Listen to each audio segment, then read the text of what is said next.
برآمدی سہولیات کی مختلف اسکیموں کو سادہ اور خودکار بنایا جا رہا ہے تاکہ انسانی عمل دخل کم سے کم ہو اور تیز رفتار عمل شفاف طریقے سے انجام ہو۔ یہاں یہ تذکرہ کرنا انتہائی عام ہے کہ رواں مالی سال کے پہلے 11 ماہ کے دوران را مٹیریلز کی امپورٹ پر ایکسپورٹس کو سہولیات فراہم کرنے کی مختلف اسکیموں کے تحت برآمد کنندگان کو ڈیوٹی قیمت میں 124 ارب روپے کی رعایتیں دی گئی۔ ایکسپورٹرز کے وقت کی بچت کے لیے تجویز ہے کہ ان کی طرف سے فراہم کیے جانے والی اشیاء اور پیداوار کی شرحوں کو حتمی تصدیق کی شرح کے ساتھ عارضی طور پر قبول کیا جائے اور ان کے امپورٹ آرڈرز کی تکمیل میں تاخیر نہ کی جائے۔ میں دوبارہ عرض کروں گا جناب اسپیکر کہ منی لانڈرنگ ایک لعنت ہے اور بری شہرت کا باعث ہے، نیز اس سے معاشی نقصان ہوتا ہے۔ تجارتی بنیاد پر منی لانڈرنگ کے خاتمے کے لیے ایک مکمل نیا نظام تجویز کیا جا رہا ہے۔ منی لانڈرنگ اور کرنسی کی اسمگلنگ کے خلاف قانونی اقدامات کرنے کے لیے ایک نیا علیحدہ directorate of cross border currency movement قائم کر کے فیٹف کے منصوبہ عمل کو پورا کرنے کے لیے پاکستان کے عزم کی عکاسی کی گئی ہے۔ سرحدی علاقوں میں اسمگلنگ کے خلاف اقدام کو مزید مضبوط بنانے کے لیے کراچی، پشاور اور کوئٹہ میں اس کی روک تھام کے لیے علیحدہ سے کلیکٹریٹس قائم کیے گئے ہیں۔ حکومت کو اپنے اخراجات پورے کرنے کے لیے بعض سخت فیصلے کرنا پڑتے ہیں۔ اس حقیقت کا احساس کرتے ہوئے کہ امپورٹس کے مرحلے پر ڈیوٹی اور ٹیکس میں کیے جانے والے کسی بھی اضافے کا صارفین پر بوجھ پڑتا ہے، اس لیے ہم نے امپورٹ مرحلے کے حوالے سے محصولات کے ضمن میں کم از کم اقدامات برقرار رکھنے کی کوشش کی ہے۔ یہ تجویز کیا جا رہا ہے کہ اضافی کسٹم ڈیوٹی کی شرح موجودہ شرح سے بالترتیب 2% سے 4% اور 16% اور 20% کے ٹیرف سلیبس پر 7% اضافہ کیا جائے، جو بنیادی طور پر لگژری آئٹمز سمیت فنشڈ گڈز پر مشتمل ہے۔ فی الوقت ایل این جی کو کسٹم ڈیوٹی سے ایگزمپٹ رکھا گیا ہے۔ چونکہ ایل این جی نے فرنس آئل کی جگہ لے لی ہے جس پر 7% کسٹم ڈیوٹی عائد ہے، اس لیے اب ایل این جی کی امپورٹس پر 5% کسٹمز ڈیوٹی عائد کرنے کی تجویز ہے۔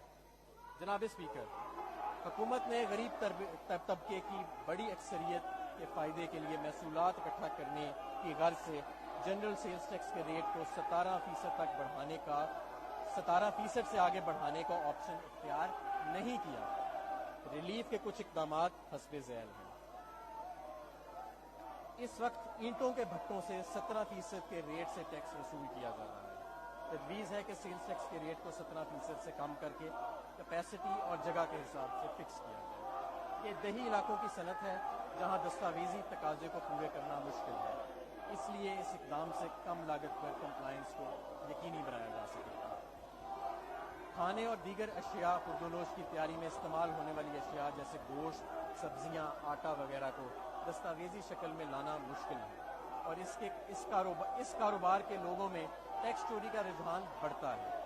اس لیے ٹیکس اتھارٹیز کی طرف سے کم اخراجات کے ساتھ کمپلائنس کی حوصلہ افزائی کے لیے تجویز ہے کہ ریسٹورانٹس اور بیکری میں فراہم کی جانے والی چیزوں پر سیلز ٹیکس کی شرح کو 17% سے کم کر کے 7.5% پر لایا جائے، جس میں سے ان پٹ ٹیکس کو ایڈجسٹ کرنے کی اجازت نہیں ہوگی۔ اس وقت خشک دودھ کے متعدد اقسام کے لیے سیلز ٹیکس کے ریٹ یکساں نہیں ہیں۔ ایک جیسی مصنوعات پر ٹیکس کے مختلف شرحیں عائد ہیں، اس لیے اس فرق کو ختم کرنے کے لیے تجویز ہے کہ دودھ اور کریم، خشک اور بغیر فلیور والے دودھ پر یکساں 10% ٹیکس عائد کیا جائے۔ پی وی سی اور پی ایم سی کی افغانستان ایکسپورٹ پر پابندی کے خاتمے کے لیے تجویز ہے کہ افغانستان اور وسطی ایشیائی ریاستوں کو 0 ریٹ پر یہ اشیاء ایکسپورٹ کرنے کی اجازت دی جائے۔ اس اقدام سے مختلف اشیاء کی ملک میں مقامی طور پر پیداوار کی حوصلہ افزائی کے ساتھ ساتھ ایکسپورٹس میں بھی اضافہ ہوگا۔ اس وقت متعدد اشیاء پر معیاری سیلز ٹیکس کے علاوہ 2% اضافی سیلز ٹیکس بھی عائد ہے، جیسا کہ بجلی اور گیس کے آلات، فوم، اسلحہ اور ایمیونیشن، بیٹریاں، آٹو پارٹس، ٹائرز، ٹیوبز وغیرہ۔ ٹیکس کے مکمل پوٹینشل کے ساتھ وصولی کو عملی جامہ پہنانے کے لیے تجویز ہے کہ ان اشیاء ماسوائے آٹو پارٹس کو سیلز ٹیکس ایکٹ 1990 کے 3 شیڈول میں منتقل کر دیا جائے۔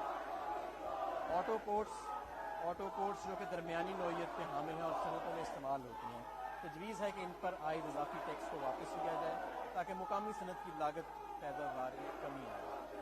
سابقہ قبائلی علاقوں کے لیے ایگزمپشن، فاٹا اور پاٹا کے انضمام کے بعد سپلائز کے حوالے سے ایگزمپشن میں 5 سال کی توسیع دی گئی تھی تاکہ معاشی سرگرمیاں بڑھیں۔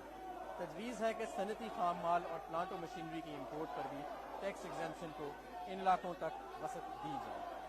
مزید برآں ان علاقوں میں تمام گھریلو اور کاروباری صارفین اور 31 مئی 2018 سے پہلے قائم ہونے والی صنعتوں کو بجلی کی فراہمی پر سیلز ٹیکس کے لیے ایگزمپشن دینے کی تجویز ہے۔ اس ایگزمپشن کا اطلاق ان علاقوں میں واقع سٹیل ملوں اور گھی ملوں پر نہیں ہوگا۔ موبائل فونز کی امپورٹ پر 3% ویلیو ایڈیشن ٹیکس کا خاتمہ۔ اس وقت کاروباری امپورٹ پر 3% ویلیو ایڈیشن ٹیکس عائد ہے، جس کی وجہ سے ٹیکس کے بوجھ میں غیر ضروری طور پر اضافہ ہو گیا ہے۔ اس لیے تجویز ہے کہ موبائل فونز کی امپورٹ پر 3% ویلیو ایڈیشن ٹیکس ختم کر دیا جائے۔ اس سے موبائل فونز کی امپورٹ پر عائد ٹیکس میں کمی آئے گی۔ 3% ویلیو ایڈیشن ٹیکس میں اصلاحات۔ اس وقت ویلیو ایڈیشن ٹیکس سے استثناء او ایم سیز کی طرف سے امپورٹ کی جانے والی صرف ان اشیاء پر موجود ہے جن کی قیمتیں ریگولیٹ کی جاتی ہیں۔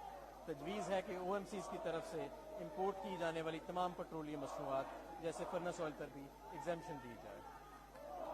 کئی سالوں سے سیلز ٹیکس قانون میں کئی سطحوں پر مشتمل ٹیکسیشن اور اس کے تحت قانون سازی کی شمولیت سے ایک پیچیدہ شکل اختیار کر چکا ہے۔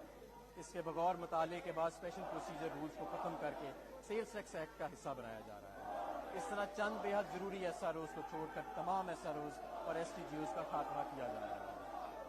ایس آر او 1125 کے نقائص کا خاتمہ۔ ایس آر او 1125 کے ذریعے 5 برآمدی شعبوں یعنی ٹیکسٹائل، چمڑے، کارپیٹس، کھیلوں کے سامان اور سرجیکل سامان کی پیداوار اور ان کی تیاری میں استعمال ہونے والی اشیاء پر سیلز ٹیکس کو زیرو ریٹڈ کیا گیا تھا۔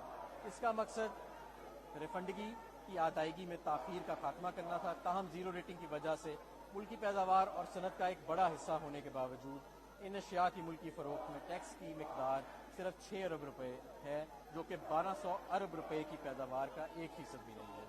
تیار شدہ اشیاء پر کم کردہ شرحوں سے بھی محصولات کو نقصان پہنچ رہا ہے۔ ان نقائص کو دور کرنے اور محصولات کی مد میں ہونے والے نقصان کو روکنے کے لیے مندرجہ ذیل اقدامات تجویز کیے گئے ہیں۔ ایس آر او 1125 کو منسوخ کر دیا جائے، اس طرح 17% کی معیاری شرح کو بحال کر دیا جائے۔ ٹیکسٹائل اور چمڑے کی تیار شدہ اشیاء اور تیار شدہ کپڑے کی مقامی سپلائز پر سیلز ٹیکس کو 17% تک بڑھا دیا جائے، تاہم ایسے پرچون فروش جو ریئل ٹائم میں اکاؤنٹنگ کا انتخاب کریں گے انہیں ریٹ میں رعایت دی جا سکتی ہے جو 15% تک ہو سکتا ہے۔ یوٹیلیٹیز کی مد میں زیرو ریٹنگ کا خاتمہ۔ دوسری طرف ان شعبوں میں سیلز ٹیکس کے ریفنڈ کو خودکار بنایا جائے تاکہ اس بات کو یقینی بنایا جا سکے کہ ان پٹس پر ادا کیا گیا سیلز ٹیکس فوری طور پر ریفنڈ ہو۔ ریفنڈ پیمنٹ آرڈرز کو یعنی آر پی اوز کو فوری طور پر ادائیگی کے لیے اسٹیٹ بینک آف پاکستان بھیجا جائے گا، جہاں اس بات کو یقینی بنایا جائے گا کہ برآمدات کی رقم کی وصولی کے ساتھ ہی اس ریفنڈ کو ادا کر دیا جائے گا۔ روئی، جنڈ، کاٹن کو اس وقت سیلز ٹیکس سے ایگزمپشن حاصل ہے، تجویز ہے کہ اس پر 10% ٹیکس عائد کر دیا جائے۔ اسٹیل کے شعبے کے لیے عمومی قانون کی بحالی۔ اس وقت اسٹیل کے شعبے سے سیلز ٹیکس بجلی کے بلوں پر 13 روپے فی کلو واٹ آور کے حساب سے اکٹھا کیا جا رہا ہے۔ بلیٹ بنانے کے لیے استعمال ہونے والے اسکریپ پر 5600 روپے پر میٹرک ٹن کے حساب سے سیلز ٹیکس وصول کیا جاتا ہے جو ایڈجسٹیبل ہے۔